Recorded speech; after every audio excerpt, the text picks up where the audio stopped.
Moi, sur ce que j'ai, sur la physionomie du match, sur le contenu du match, alors certes, pour le Brésil, il y avait un adversaire qui était le Cameroun, un adversaire qui a mal commencé, qui n'a pas été depuis le début de la compétition, qui est resté sur 2 défaites. On a vu un Brésil peut-être avec un peu plus d'envie en démarrant et puis ensuite en marquant assez rapidement.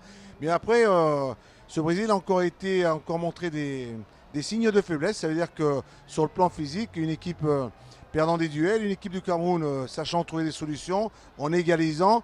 Après, il y a eu encore ce deuxième but de Neymar. Neymar qui fait des différences, qui marque des différences. Et en deuxième mi-temps, on les a sentis avec l'entrée de Fernandinho, ce joueur de Manchester City, être un peu plus, on va dire, dans la récupération du ballon, en se projetant le plus rapidement, en trouvant le plus rapidement des solutions, des occasions de but. Et on a vu un Brésil marquer 2 buts avec Fred qui retrouve le chemin des buts.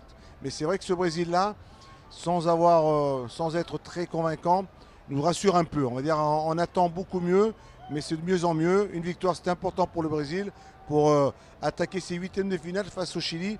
Et là, je peux vous dire que ça sera certainement une autre paire de manches pour le Brésil, car l'adversaire est de taille et c'est un très bon adversaire. Et là, on en saura un peu plus si ce Brésil-là est bien armé pour gagner cette Coupe du Monde chez lui, ici au Brésil.